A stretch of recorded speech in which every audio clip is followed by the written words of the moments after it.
하나님 말씀 속에 있는 참 많은 비밀들, 또 우리가 깨닫고자 하면 깨닫는 많은 그 주옥과 같은 말씀들로 인해서 정말 저에게 또 풍성함을 주시는 하나님을 경험하게 되었습니다. 오늘의 본문을 또 읽도록 하겠습니다. 룻기 4장 7절로 12절의 말씀입니다. 읽겠습니다. 시작. 일적에 이스라엘 중에는 모든 것을 무르거나 교환하는 일을 확정하기 위하여 사람이 그의 신을 벗어 그의 이웃에게 주더니 이것이 이스라엘 중에 증명하는 전례가 된지라. 이에 그 기업 물을 자가 보아스에게 이르되 내가 너를 위하여 사라 하고 그의 신을 벗는지라. 보아스가 장로들과 모든 백성에게 이르되 내가 엘리멜렉과 기련과 말론에게 있던 모든 것을 나우미에스의 손에 산 일에 너희가 오늘날 증인이 되었고, 또 말론의 아내 모압 여인 룻을 사서 나의 아내로 맞이하고 그 죽은 자의 기업을 그의 이름으로 세워 그의 이름이 그의 형제 중에 그곳 성문에서 끊어지지 아니하게 함이 오늘날 너희가 오늘 증인이 되었느니라 하니, 성문에 있는 모든 백성과 장로들이 이르되 우리가 증인이 되나니 여호와께서 내 집에 들어가는 여인으로 이스라엘의 집을 세운 라헬과 레아 두 사람과 같게 하시고 내가 에브랏에서 유력하고 베들레헴에서 유명하게 하시기를 원하며 여호와께서 이 젊은 여자로 말미암아 내게 상속자를 주사 내 집이 다말이 유다에게서 낳아준 베레스의 집과 같게 하시기를 원하노라 하니라. 아멘. 네. 묵상에 있어서 네 가지 원칙을 저는 계속해서 강조하고 있습니다. 첫 번째 원칙은 하나님은 어떤 분이시냐. 본문에서 하나님의 성품에 대해서 찾는 것이 중요하다라고 말씀드렸고요. 두 번째는 관찰입니다. 우리가 깨닫는 말씀이라고 말씀을 드렸죠. 그리고 세 번째는 이 관찰 깨달음을 통해서 나에게 교훈하시는 것은 무엇인가? 네 번째는 삶의 적용에 대해서. 지금 저희가 수요일과 토요일에 있는 묵상 클래스를 통해서 지금 다음 주가 되면 2달이 되어요. 그래서 이제 오늘 수요일반은 오늘 끝났습니다. 그래서 피드백도 받고 또 묵상을 통해서 무엇이 변화되었고 또 어떤 점이 달라졌는가를 함께 나누는 시간을 오늘 가졌었는데요. 제가 묵상하시는 분들을 같이 나누고 쉐어링하는 그런 시간 속에 제가 봤을 때, 그리고 우리가 단톡방에 그 묵상들을 매일매일 올리도록 되어 있어서 그것을 봤을 때 정말 많은 진보가 있었고요. 되게 묵상하는 시간이 짧아졌다는 거예요. 그렇게 많은 긴 시간이 그만큼 우리 성도님들 안에 그 계시가 많이 열렸다라고 제가 보아져요. 그래서 금방금방 깨달아서 바로 관찰할 수 있고, 그 다음에 교훈을 찾고, 그 다음에 적용할 수 있는 그것들이 되게 빨리빨리 되는 것을 보면서 정말 너무나 감사했습니다. 이것이 마치 굉장히 어려운 것 같아도 하나님 말씀을 우리가 읽다 보면 하나님께서, 성령님께서 지혜를 주시기 때문에 이런 영역에 있어서 잘 깨닫게 되는 모습을 보면서 저 또한 참 많은 보람을 느끼는 그런 시간이 되었고, 계속해서 묵상은 당부드렸어요. 그냥 공부할 때만, 이렇게 우리가 클래스를 할 때만 묵상을 하는 것이 아니라 죽을 때까지, 숨 끊어지기 직전까지 우리가 해야 될 것이 바로 뭐냐? 놓치지 말아야 될 것이 바로 묵상이라고 했어요. 그리고 제가 책 한 권을 또 지난주 토요일날 소개했던 것 같은데, 하나님의 로렌스 형제님의 지금부터 300년 전에 어느 수도원에 있었던, 주방에 있었던 로렌스 형제님의 하나님의 임재 연습이라는 책을 제가 소개한 적이 있습니다. 지금도 이 책이 고전이에요. 왜 고전이냐?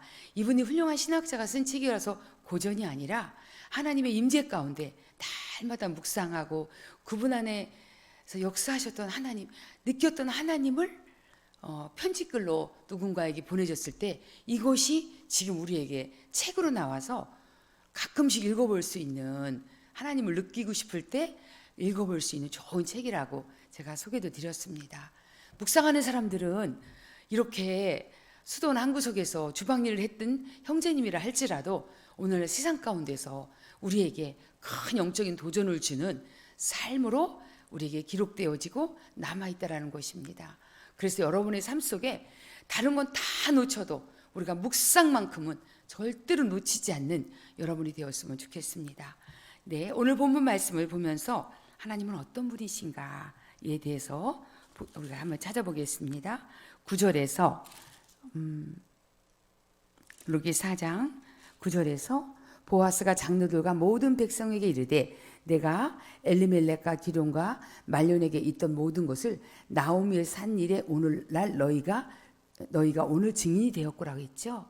하나님은 그냥 보아스가 그냥 나오미를 죄송합니다. 룻을 그냥 바로 아내로 맞이하지 않고 이렇게 이런 절차를 통해서 확실하게 사촌에게 분명히 의견을 물었고 그 사람이 그것을 내가 물으지 않겠다라는 확실한 여러 사람 앞에서 신발을 벗는 그 권리 포기하는 그 일을 통해서 이 일을 진행하셨어요. 그렇다면 하나님은 어떤 하나님이시냐? 내가 막 은혜 받았다고 그냥 내 맘대로 하는 것이 아니라 질서를 중요하시 여기신 하나님, 질서의 하나님이세요. 고린도서에도 말씀하셨죠. 하나님은 어지러움의 하나님이 아니라 질서의 하나님이라고. 이 하나님 우리가 볼 수가 있어요. 하나님은 우주 만물을 질서 가운데서 지금 운행하고 계시죠. 마찬가지로 인간관계 속에서도 사회법 안에서도 하나님은 질서의 하나님이 되신다는 거예요. 두 번째 11절 성문에 있는 모든 백성과 장로들이 이르되 우리가 증인이 되나니 여호와께서 내 집에 들어가는 여인으로 이스라엘의 집을 세운 라헬과 레아 두 사람과 같게 하시고 내가 에브라스에서 유력하고 베들레헴에서 유명하게 하시기를 원한다는 이 말씀 속에서 이게 완전한 축복이거든요. 제가 이따가 나중에 이 부분을 나누겠는데 축복하시기를 기뻐하신 하나님이에요. 하나님은 우리를 막 저주하거나 판단하거나 혼내키거나 라는 것이 우선이 아니라 심판이 우선이 아니라 구원이 우선이잖아요. 제가 말씀드렸죠. 십자가가 갖고 있는 두 얼굴이 있다라고 그랬어요. 십자가는 두 얼굴을 갖고 있는데 예수님이 갖고 있는 두 얼굴 하나는 앞에 얼굴은 구원이라는 얼굴이고요. 뒤에 얼굴은 심판이라는 얼굴이에요. 구원이 우선이에요.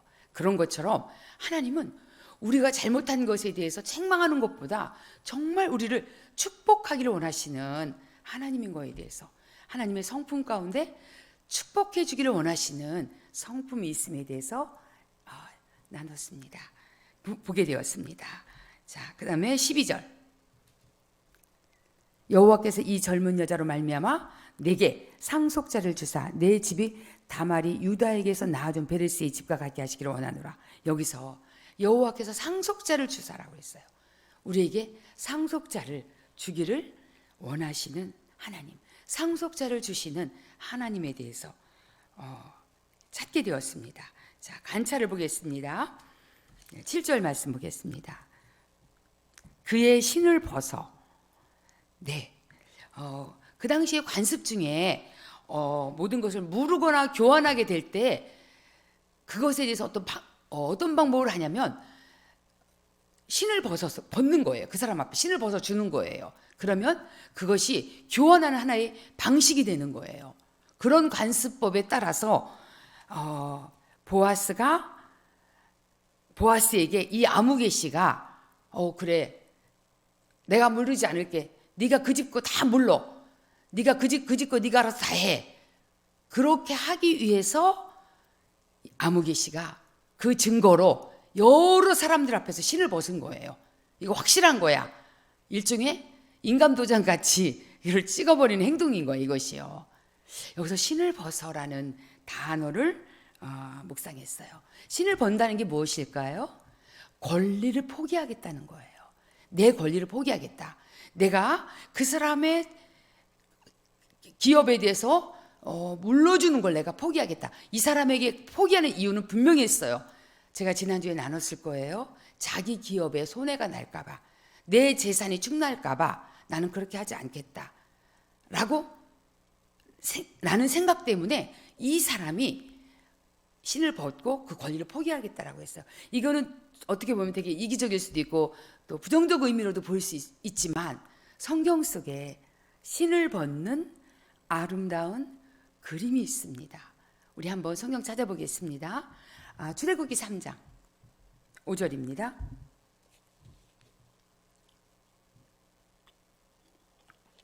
같이 읽겠습니다. 시작.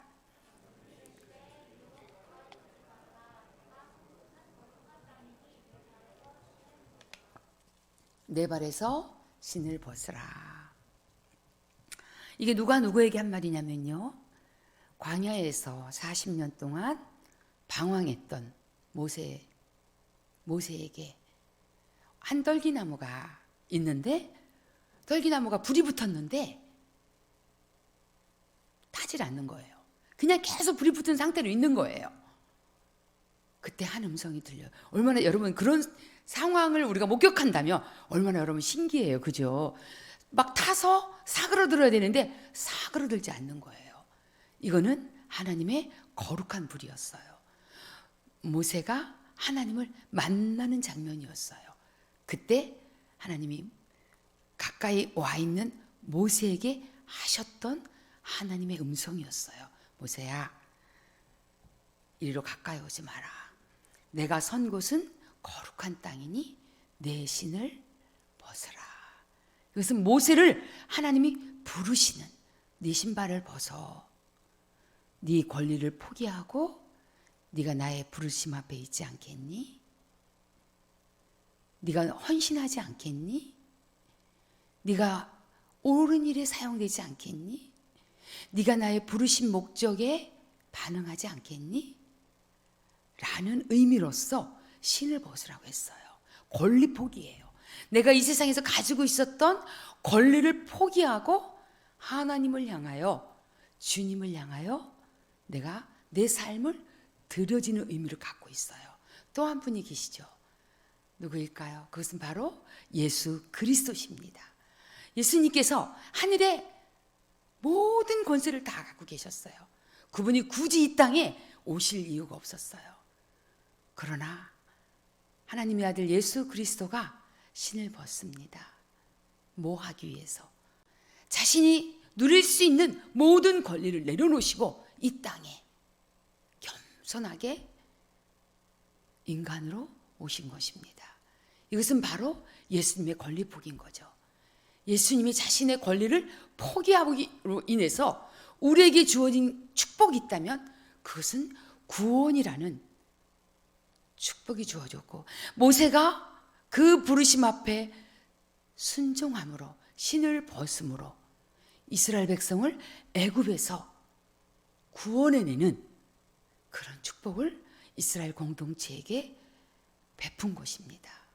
이렇게 권리 포기는 하나님께서 놀라운 열매들을 주시는데, 이 사람은 반대로 한 거예요. 지금 아무개 씨는 이 사람이 만약에 여기에서 그러한 희생과 자신의 것들을 헌신하고 투자하고 드려졌더라면 이 축복이 누구한테로 갔을까요? 아무개 씨한테로 갔겠죠. 그죠? 아무개 씨가 받을 수 있는 축복이었어요. 그러나 이 사람은 기회주의자였고 현실주의자였어요. 눈에 보이는 것이 너무나 중요했던 사람이에요. 현재 보여지는 내가 갖고 있는 전답과 나의 집과 이런 것들이 자기에게 너무나 중요했던 거예요. 내가 이 땅에 살아가는 동안 이것은 내가 절대로 포기할 수 없는 것이라고 생각했기 때문에 그가 희생할 수 있는 권리들을 내려놓게 된 것입니다. 누군가를 돕는 것이 의무인 것 같지만 사실은 이런 관점에서 볼 때는 권리에 속하게 되는 거예요, 여러분. 저는 오늘 이 말씀을 보면서 야, 그렇구나. 우리가 누군가에게 타인을 돕는 것이 의무사항이 아니고 권리구나. 이 권리에는 내가 이것을 이행했을 때, 이런 것들을 행하게 되었을 때 하나님 우리에게 하나님의 것을 내가 가져올 수 있는 하늘의 복을 내가 취할 수 있는 권리를 얻게 된다는 놀라운 진리를 발견하게 된 거예요. 아멘이십니까? 이건 권리예요. 내 것을 희생할 수 있는 권리라는 것이에요, 여러분. 내가 희생하게 될 때 없어지는 게 아니에요. 내가 손해를 보는 게 아니에요. 그러나 이 사람은 내가 이렇게 희생하게 된다면 내가 손해를 보는 거야. 내 집이 없어지는 거야. 내 땅이 없어지는 거야. 내 은행 잔고가 줄어드는 거야 라고 믿었기 때문에, 그렇게 알았기 때문에. 현실적으로 맞습니다, 그게. 그러나 하나님이 주시는 축복은 이 사람이 누릴 수가 없었던 것이에요. 남을 돕는 자, 가난한 자를 위해 드려진 자는 하나님 앞에 어떤 권리를 받게 되냐면요, 내가 하나님 앞에 도움을 받을 수 있는 권리를 받게 된다는 거예요, 여러분. 이런 생각 해보셨나요? 내가 가난한 자를 돕는다면, 내가 누군가를 위해서 베풀고 희생하게 된다면 내가 하나님으로부터 받을 보상, 도움을 받을 권리가 내가 주어진다는 거예요. 하나님 말씀을 근거로 제가 또 말씀을 드리겠습니다. 잠언 19장 17절의 말씀입니다.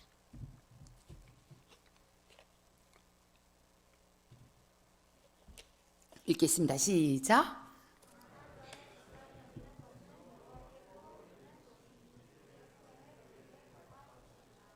질문합니다. 누구에게 구워드린다고요? 자, 가난한 자를 불쌍히 여기는 것은 가난한 자에게 구워주는 것이니까 사실은 맞죠. 그죠? 내가 하나님께 구워드린 게 아니에요. 내가 누군가에게 돈을 줬어요. 어려워서 돈을 주면 내가 지금 현실적으로 누구한테 구워준 거예요? 가난한 자에게 구워준 거예요. 그죠? 그래서 성경은 그렇게 말하지 않아요. 성경은 어떻게 말합니까? 가난한 자를 불쌍히 여기는 것은 여호와께 구워주는 거라고 그랬어요. 너무 재밌죠? 그의 선행을 누가 갚아주시리라? 여호와께서 갚아주시리라. 가난한 자에게 구워주면요, 그 사람은 갚을 능력이 없어요. 그러나 하나님께 제가 처음에 말한 것처럼 여호와께 구워준다는 의미가 뭐냐면 하나님 앞에 내가 도움을 받을 수 있는 권리증을 받게 된다는 거예요. 믿음으로 아멘 합시다. 그동안 아까웠죠? 조금. 내가 누구 도와준다고 생각하면 나도 필요한데, 내 것인데.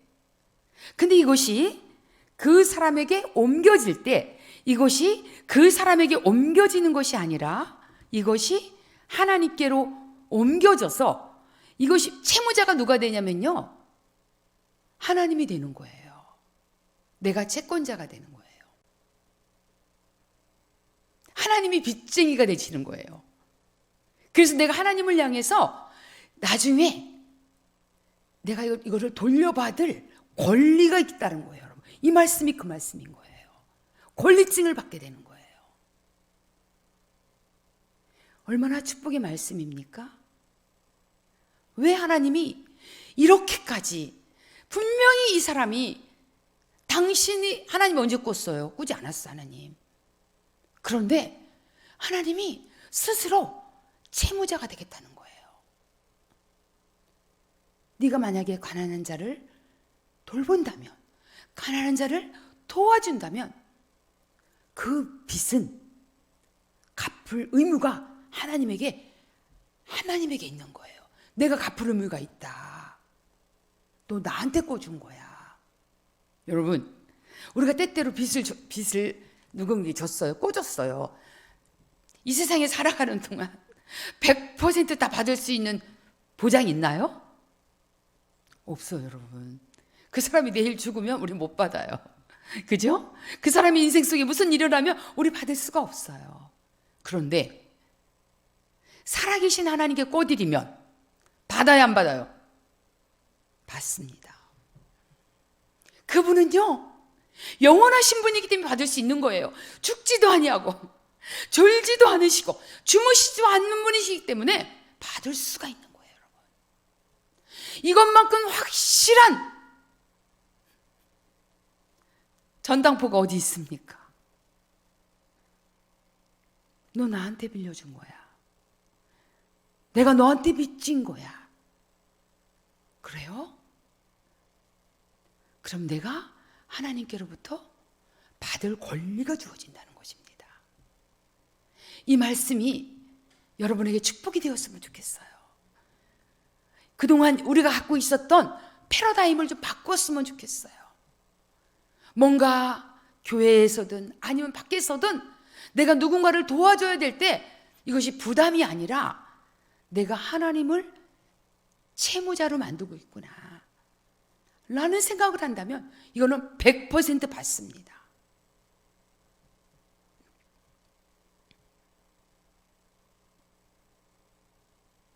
아멘.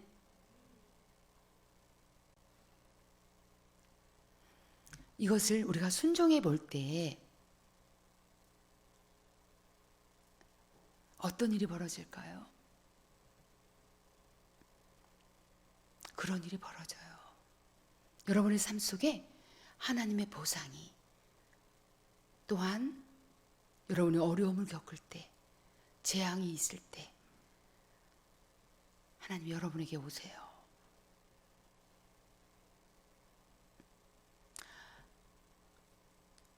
얼마 전 제가 어제 받은 전화입니다. 이 전화는 친구 선교사님이 2년 전, 3년 전에 한국에서 한국에 잠깐 들어왔을 때 이렇게 대화를 나눈 중에 이분이 남편은 암에 걸렸는데 보험도 없고 실비도 없고 아무것도 없더라고요. 그래서 그 상황이 암 진단을 받으면 어떤 것도 보험을 줄 수가 없잖아요. 아시죠? 우리나라 보험법에 또 실비 더더욱 들을 수 없어. 다 스톱되는 거였어요. 그래서 제가 그 상태로 암에 걸린 상태로 다시 선교지로 돌아가려고 했을 때 저하고 목사님이 이 사모님에게 얘기했어요. 혹시 사모님은 암보험이나 실비보험 있냐고. 그랬더니 둘 다 아무것도 없는 거예요. 그래서 그때 저희가 실비보험을 들어주겠다고 그랬어요. 이건 꼭 들어놔야 된다. 왜? 없는 사람일수록 우리는 보험을 갖고 있어야 된다. 우리가 천국 가게 되면 이 보험이고 무슨 소용이 있겠어요. 그러나 우리가 이 땅에 살아가는 동안 이것이 때때로 나에게 도움을 줄 수 있기 때문에. 그리고 저는 보험에 대한 생각이요, 어떤 생각을 갖고 있냐면 막 불안해서 이것저것 다 들어놓는다는 의미보다는 적어도 내가 그런 보험에 대한 보호를 받게 되면 가족들이나 친척들에게 부담을 주지 않을 수 있다는 생각. 저는 개인적으로 제가 암보험이나 예를 들면 목사님 암보험이나 실비보험을 들어놨던 첫 번째 이유가 뭐였냐면, 저는요 솔직히 얘기하면 교회에 부담을 안 주기 위해서였어요. 만약에 목사님이나 제가 어떤 그러한 원치 않는 질병에 빠졌을 때 성도들에게나 교회에 짐을 주지 않기 위해서 저는 보험을 들어놨던 사람이에요. 그렇기 때문에 저도 가장 기본적인 것들은 내가 들어야 된다고 생각했는데 이 친구가 너무 고마워하더라고요. 실비보험만은 꼭 들어놔야 된다. 그래서 그때 2년 전인가에 보험을 들어줬어요. 그랬는데 어제 전화를 받았어요. 종합검진을 했는데 유방암 전 단계고 조직검사까지는 했는데 다음 주에 결과가 나오게 됐고, 그것이 유방암이 됐던 아니 됐던 무조건 수술을 해야 된대요. 도려내야 된대, 거기를. 이거는 100% 암으로 갈 수 있는 확률이 있다라고 의사 선생님이 진단을 내리신 거예요. 그러면서 저에게 얘기를 하는 거예요. 그때 이 보험을 넣을 때 한편으로는 아까웠대요. 아, 이거 없어지는 거 아니야. 이거 괜히 들은 거 아니야. 사모님이 이거는 그 몫으로 져줬기 때문에 이걸 드러났지만 아까웠대, 이것이요. 근데 지금 저한테 뭐라고 하겠어요? 너무 고맙다는 거죠. 그랬더니 의사 선생님께서 그거부터 묻더래요. 수술 여러 가지 해야 되니까 실비 들어놓으셨냐고, 선교사라고 하니까. 그 실비, 왜 실비를, 한국에 대한 적응을 못하고 있더라고. 실비를 왜 묻지 나한테? 네가 실비 보험이 있으면 이것저것 이렇게 아무래도 검사라든가 뭐 또 수술하게 될 경우 부담이 덜 들기 때문에 그건 선생님께서 너를 배려해서 물어본 것일 거야. 내가 얘기를 했더니 지금 이게 너무 고마운 거예요. 정확한 결과는 나오지 않았지만 제가 그래서 또 얘기를 했어요.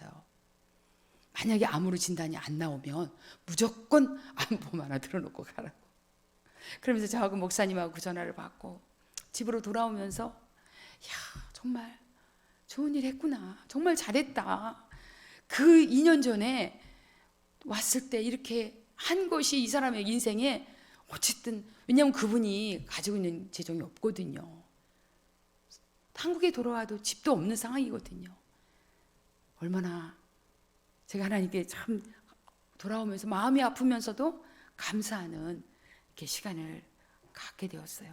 하나님은 자신의 말씀에 권위를 두고 순종하는 자에게 뭐를 준다고요? 은혜와 복을 주신다는 거예요. 은혜와 복을 주신다는 거예요. 자신이 손해를 입어도 하나님의 말씀을 지키려는 자에게 예상치 못한 복이 준비되어 있다는 것입니다. 왜냐하면 이것이 보아스의 뒤에 부분을 보면 이게 다 그대로 말씀이 그대로 이루어지는 그런 축복이 있기 때문에 그런 것입니다. 두 번째, 우리 9절의 말씀입니다. 보아스가 장로들과 모든 백성에게 이르되 내가 엘리멜렉과 기럨과 말론에게 있던 모든 것을 나오미의 손에서 산 일에 너희가 오늘 증인이 되었고. 지금요, 신을 벗었어요. 그 사람 아무개씨가. 네가 물어. 나 권리 포기할게. 나 손해날까 봐 싫어. 나는 여기까지. 오케이? 하고 신을 벗어서 던졌어요. 근데 보아스가 지금 장로님들 거기 다 계세요. 성문 앞에. 또 거기 몰려든 백성들이 있었을 거예요. 내가 엘리멜렉과 기럨과 말론에게 있던 모든 것이란 단어예요, 여러분. 너무 구체적이지 않아요? 굉장히 명확한 거예요. 이렇게 얘기했어요. 보아스가 그 장로들과 모든 백성에 이르게 내가 그 집 재산 내가 다 물을게. 내가 그 집에 잃어버린 것들 내가 알아서 챙길게. 라고 하지 않았다는 거예요, 여러분. 사람은 언제든지 변할 수 있어요. 그죠? 이렇게 변할 수 있는 거예요. 구름이 담 넘어가듯이 슬그머니 흘려버려서 이야기하지 않았다는 거예요. 정확하게 이 집은 다 잃어버렸는데 엘리멜렉과 말론과 기럨에까지 속해 있었던 전답, 모든 재산들 다 하겠다고 세 사람의 이름을 거론합니다. 두리뭉실하지 않았어요. 그래, 알았어. 내가 그 집 식구 거 내가 다 알아서 해줄게 라고 하지 않았다는 거예요. 정확한 셈법을 갖고 있었던 사람이에요. 그리고 여기서 어떤 단어가 너무나 감동적이냐면 말론에게 있던, 이거는 과거죠, 모든 것을이에요. 모든 것을. 모든 것을, 그 기업을 물르겠다는 거예요. 그의 모든, 세 사람에게 속했던 모든 것을 다, 여기 다가 빠졌지만 모든 것에 다가 포함된 거죠. 다 내가 구속하겠다. 다 물르겠다. 라는 의미예요, 여러분. 엘리멜렉 것만 내가 사겠다고 하지 않았어요. 잃어버린 세 사람의 재산을 전부 다 사겠다고 했어요. 저는 여기에서 이 말씀을 보면서 어떤 한 말씀이 떠올랐어요. 자, 보겠습니다. 누가복음 19장 10절의 말씀이에요. 읽겠습니다. 시작. 인자가 온 것은 잃어버린 자를 찾아 구원하려 함이라. 자, 여러분, 지금 보아스는 이 엘리멜렉 가정을 지금 구원하기 위해서 등장한 인물이잖아요. 그죠? 그런데 여기에서 누가복음 19장에 나오는 이 말씀은 예수 그리스도께서 누구에게 한 말이냐면 삭개오에게 한 말이에요, 여러분. 삭개오 아시죠? 세리장이었고 많은 부정적 방법으로 재산을 갈취했던 세리장 삭개오에게 예수님이 하셨던 말씀인데, 여기서 구원이라는 이 단어가요, 소조예요. 헬라어. 이 소주의 뜻을 알면 놀랄 거예요, 여러분. 우리는 그냥 구원이라고 할 때 어떻게 생각해요? 나를 죄로부터 그냥 구원해 주는가 보다. 죄사함에 대한 거 외에는 우리가 달리 생각을 안 할 때가 있어요. 물론 죄사함이 제일 중요합니다. 맞습니다. 그러나 여기서 소조라는 구원이라는 이 단어 속에 있는 6가지의 뜻이 있어요. 보겠습니다. 첫 번째가 뭘까요? 구조, 건져내다라는 뜻을 갖고 있어요. 구조한다, 건져내다. 두 번째, 회복이라는 뜻을 갖고 있어요. 회복시키겠다. 여러분, 우리가 예수 그리스도는 우리를요, 죄로부터 구조하지만 우리가 잃어버린 것들, 실제적으로 잃어버린 것들, 재산도 포함할 거예요. 이것도 회복하실 수 있는 분이시라는 거예요. 세 번째, 우리를 보호해 주신다는 뜻을 갖고 있어요. 네 번째, 보존하다. 우리를 유지시킨다는 거예요. 새롭게 보존시켜 주신다. 다섯 번째, 치유하는 의미가 바로 이 소조의 단어 속에 있어요.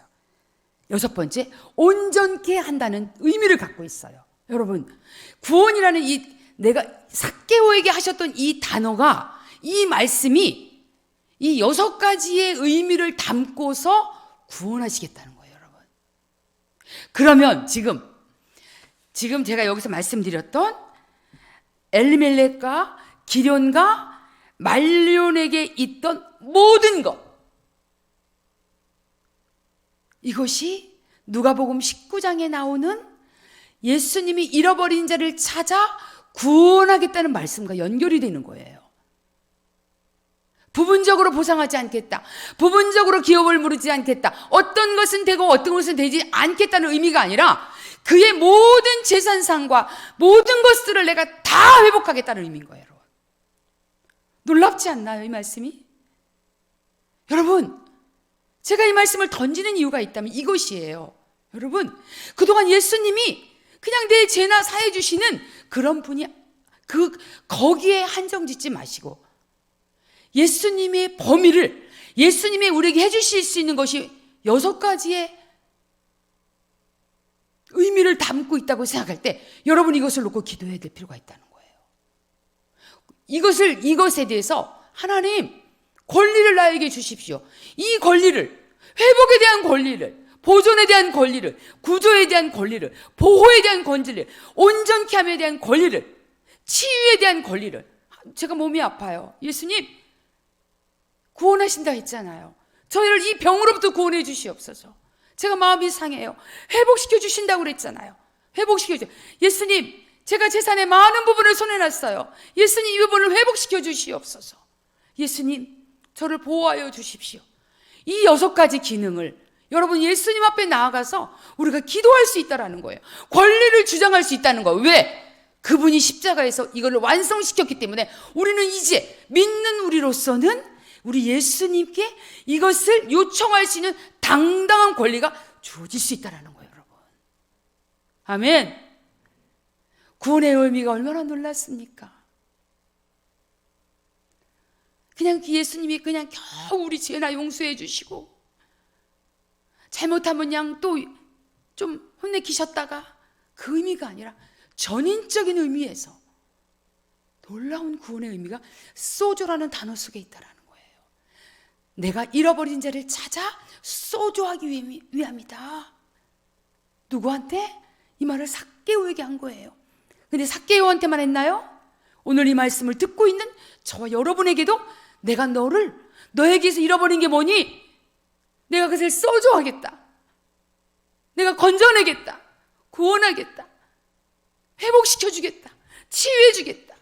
내게 가져와. 내가 너에게 그 권리를 주겠다 라고 하시는 의미인 거예요. 저는 이렇게 말씀을 통해서 길련과 말련과 그리고 엘리멜렉에게 다 잃어버렸던 모든 것을 회복하겠다라고 말한 이 보아스의 말이 오늘날 우리에게 예수 그리스도께서 선포하시는 하나님의 말씀이라는 거예요. 아멘. 이 예수님께, 이런 능력을 갖고 계신 예수님께 구하세요. 이제는 자신 있게 구하십시오. 담대하게 구하십시오. 자, 세 번째,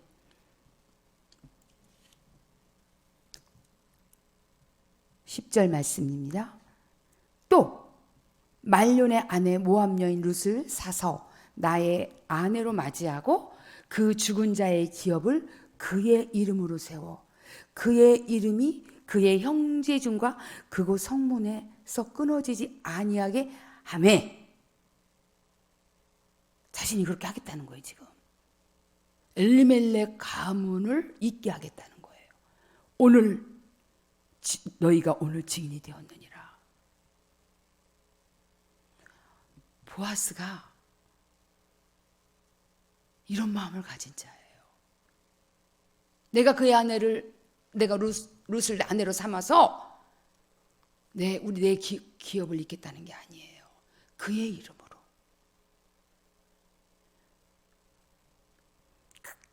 그 형제중과 그곳의 성문에서 끊어지지 않도록. 어떻게 이렇게 보아스는 한 죽은 사람에 대한 그 이름을 지금 세워주고 있는 거예요. 끊어지지 않도록. 이 성문에서 그 이름이 없어지지 않도록. 너무 감동적인 이야기죠. 어쩌면 모압 여인을 그냥 룻을 데려가서 아내로 삼고 그냥 자기의 기업을 잇는 것도 고마운 일인데, 이렇게까지 완전한 희생을 지금 보아스가 그렇게 하겠다고 선포하는 거예요, 여러분. 자기 기업이 아닌 죽은 자의 기업을 일으킨다는 것은 내 것이 헌신되어지고 희생되지 않고서는 불가능한 거죠. 약한 자를 위해 그 사람이 설 수 있도록 돕는 것이 우리 여기에서 어떤 정신이냐? 하나님이 이런 정신을 갖고 계시다는 거예요. 이런 마음을 갖고 계시다는 거예요. 하나님은 그냥 나나 잘 살고 나나 잘나고 내 이름이나 내고 하는 걸 원치 않으신 하나님이세요. 어떤 하나님? 죽은 자의 이름까지도, 이미 죽어있는 이름까지도 다시 살려내서 그 성문에서 끊어지지 않도록 하기를 원하는 마음을 갖고 계신 아버지라는 거예요, 여러분. 저는 이걸 보면서, 이 말씀을 보면서 교회의 공동체를 생각해 봤어요. 교회는 개인이 아니죠. 공동체죠. 그죠? 교회는 공동체예요, 여러분. 교회를 말할 때는 교회 공동체라는 단어가 들어가야 돼요. 물론 나 개인도 한 사람도 교회가 될 수 있어요. 그러나 한 사람이 모인 것이 교회예요. 또한 여러분 자신이 교회예요. 이거는요, 건물이에요. 예배당, 예배를 드리는 장소고요. 실제적 교회는 뭐예요? 사람이 교회예요. 우리 예수 믿는, 불러내어졌다, 죄로부터 구속받은 사람들 자체가 교회인 거예요. 우리는 공동체를 생각하는 마음이 있어야 된다는 거예요. 나 개인이 아닌. 내가 이렇게 한다면 공동체가 어떻게 될까? 내가 이런 말을 한다면 공동체에 어떠한 영향을 줄까? 이런 것들을 좀 더 깊이 생각하고 행동하는 내가 돼야겠다는 생각을 갖게 되는 거예요. 공동체가 갖고 있는 특징 중에 하나는요, 영향력이라는 거예요, 여러분. 공동체는요, 유기적이에요. 움직이게 돼 있는 거예요. 그래서 누구로부터 우리는 좋은 영향력도 받게 되고요. 그리고 좋지 않은 영향력도 받을 수 있는 것이 공동체예요. 보아스는 이걸 안 사람이에요. 소외되어 있는 사람, 죽어 있는 사람, 약한 사람, 방치하지 아니하고 여전히 너도 이 땅에서 그런 권리를 갖고 살아갈 자격이 있음에 대해서 보아스가 선포하는 거예요. 그가 기업 물음을 통해서, 기업을 물려줌을 통해서, 그 정신을 갖고 있음을 통해서 이렇게 당당하게 한 사람을 회복시키고 있는 거예요. 결국 한 사람을 회복시키는 것이 누구를 회복시킨 겁니까? 그 공동체를 회복시키는 거예요. 바로 여러분이, 저와 여러분이 우리 생수 공동체를 일으키고 회복시킬 수 있는 좋은 자원이 되신다는 겁니다. 동의하십니까? 큰 소리로 아멘 합시다. 동의하십니까? 바로 여러분 자신이. 그래서 한 사람 한 사람에 대해서 우리가 소중히 여겨야 되고, 약한 자, 쓰러져 있는 자, 죽어 있는 자, 이렇게 그 사람들이 일어날 수 있도록 어떻게 내가 그를 돕고 어떤 영향력을 내가 줄 것인가. 공동체 안에서 우리가 항상 내가 무엇을 받을까, 여기 있으면 내가 무엇이 여기 있을까를 생각하는 것보다 보아스처럼 내가 누군가를 위하여 헌신되어지고 수고해지고 내가 버려지고 희생되어질 때 이 공동체는 아름다운 공동체가 될 수 있는 거예요. 바로 공동체를, 좋은 공동체를 세우는 분이 바로 여러분 자신이라는 것입니다.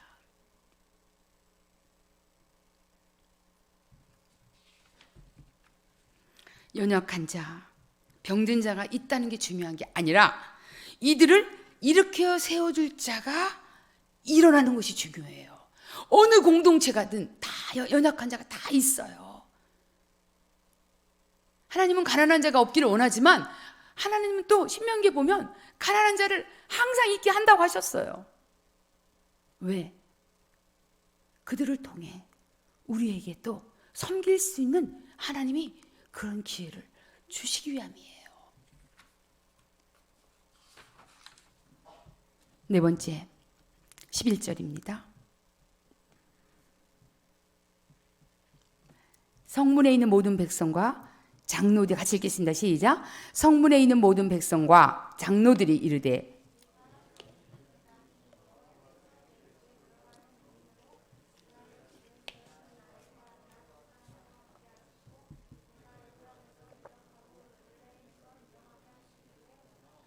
여러분,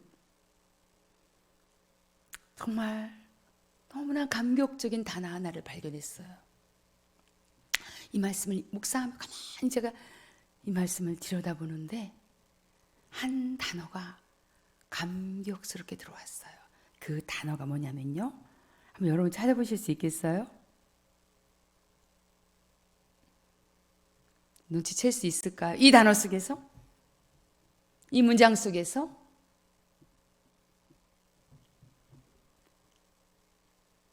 여인이라는 단어였어요. 왜요? 그동안 룻의 이름 앞에 붙은 단어가 있어요. 뭐죠? 네? 모압이라는 단어예요. 그렇죠? 근데 여기서 모압 여인 룻이 항상 붙어다녔어요. 우리 옛날에 어른들이 여인들을 부를 때 동네 이름 붙이죠. 무슨 댁 무슨 댁, 진터벌댁, 가마골댁, 저들이댁, 뭐 지룰댁, 이런 단어를 그 명명에서 거기 출신이라는 거예요. 그게 이 룻에게 붙어있는 단어가 있었어요. 항상 따라다니는 단어, 모압 여인이라는 단어예요. 이방인이라는 거예요. 이스라엘 사람들이 멸시하던, 좋아하지 않던 이름이었어요. 그런데 여인으로 바뀌어요. 와우.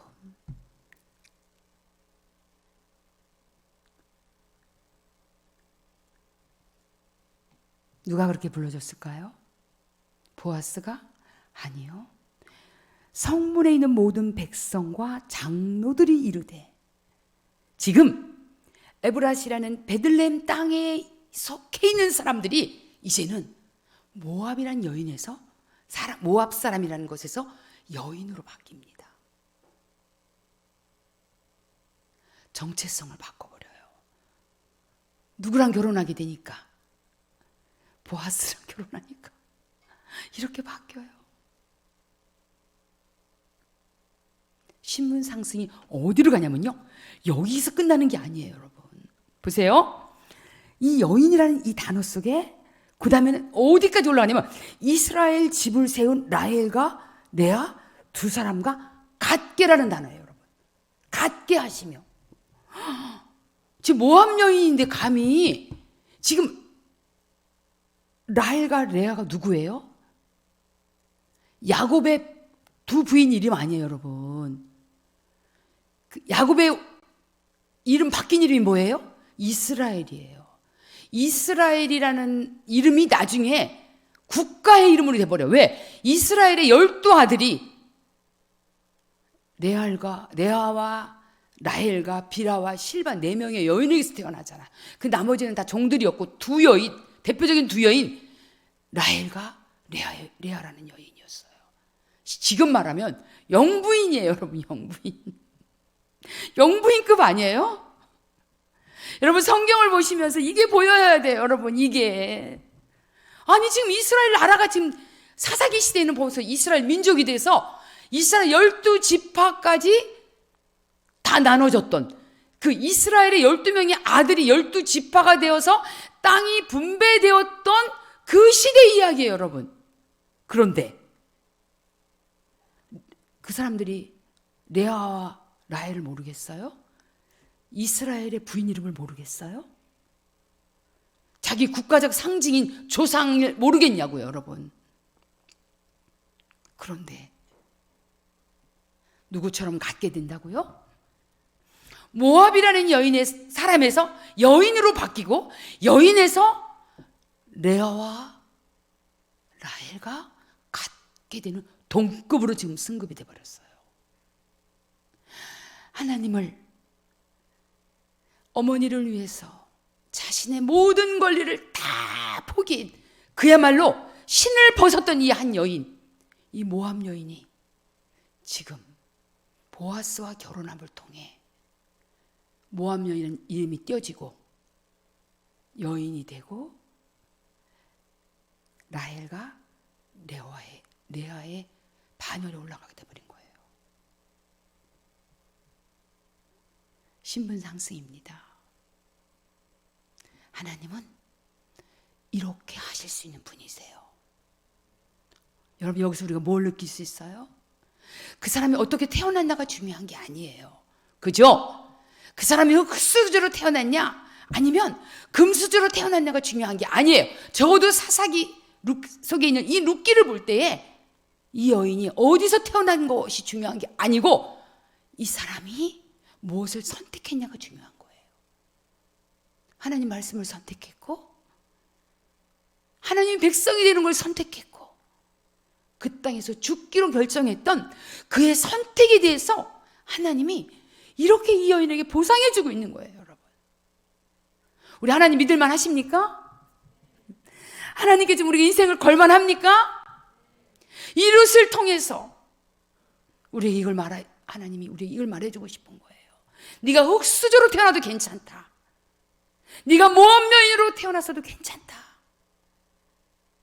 나는 모압 여인 같은 노라 할지라도, 여호와의 총회에 들어올 수 없다라고 말했던 모압의 족속에서 태어난 너라 할지라도 나는 너를 이렇게 할 수 있는 하나님이라는 걸 지금 보여주고 계신 거예요.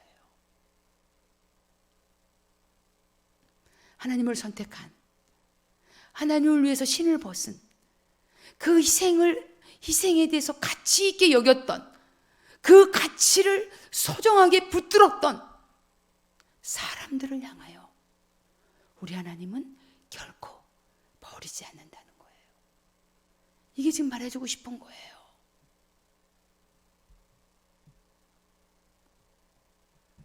더 이상 모압 여인이 아닌 나라를 세운 여인과 같은 신분으로, 국모와 같은 신분으로 이렇게 축복을 받는 룻이 되어버렸어요. 5번째, 여기 보세요. 또 나와요. 12절. 여호와께서 이 젊은 여자로 말미암아,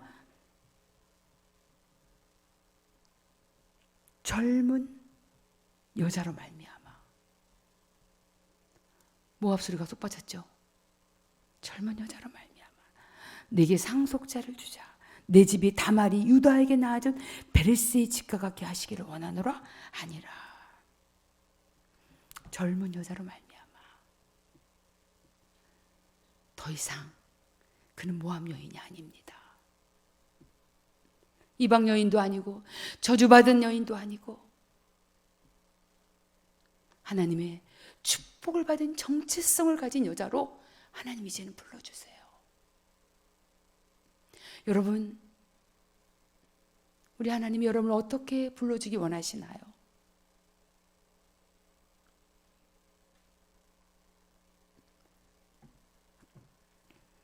다말이 유다에게 낳아준 베레스의 집과 같기를 원하노라는 제가 다음 주에 연결해서 같이 이거는 나누겠습니다. 특별한 케이스에 이 케이스도. 결론 짓습니다. 희생과 헌신은 없어지고 내가 손해나는 게 아니라는 거에 대해서 하나님 명확하게 오늘 말씀하고 계세요. 그것은 바로 우리가 알 수 없는 놀라운 보상이 준비되어 있다는 거예요. 이 땅에서 아니면 하나님 나라에서. 여러분, 우리 여기 몇 년 살다 가시겠어요? 앞으로 몇 년 더 사실 것 같습니까? 예언합니다. 여기 계신 분 중에 100년 후에 여기 앉아 계실 분 아무도 없어요. 죄송하지만 100년 후에 제가 예언합니다. 저를 비롯해서 짧아요. 하나님의 영원한 나라에 비하면 이 땅은 너무 짧아요. 이 땅은 무엇과 같으냐? 이 땅에서의 삶은 태평양 바다에 물 한 바가지예요. 그 정도밖에 안 돼요, 여러분. 그 정도도 안 돼요. 어쩌면 물 한 방울일 수도 있어요. 하나님의 영원한 나라, 영원한 시간 속에 우리는 너무 짧은 시간 동안 이 땅에 잠깐 왔다 가는 것이 우리 인생이에요, 여러분. 이 땅에 목숨 거시겠습니까? 하나님 나라의 유업이 준비되어 있어요. 보아스가 이 땅에서만 복을 받았을까요? 그렇지 않습니다. 하나님 나라에도 유업이 있다는 사실을 꼭 기억해 주십시오. 이 땅에서 받지 못한 것들은 하나님이 하늘에서 준비하고 계세요. 그때는 밝히 보게 될 것이에요, 여러분. 지금은 잘 몰라요. 우리가 흐릿해요. 희미해요. 그 상급이 어딜지는 우리는 잘 모릅니다. 명확하지 않아요. 우리의 삶의 흔적 속에 어떤 것이 상급으로 되는지 우리 잘 몰라요. 그러나 우리가 육의 옷을 벗게 될 때에, 그분의 나라에 들어가게 될 때에 우리를 위해 준비해 주실 영원한 상급에 대해서 준비하라고 지금 룻기는 도전하고 있다라고 믿습니다. 한 여인의 삶 속에 모압 여인에서 이스라엘의 국모가 되어졌던 두 사람의 반열에 들어간 것처럼, 또한 예수 그리스도의 족보 가운데 들어간 것처럼 여러분도 그러한 영적인 축복을 누리시는 여러분 되시기를 주님의 이름으로 부탁합니다. 아멘.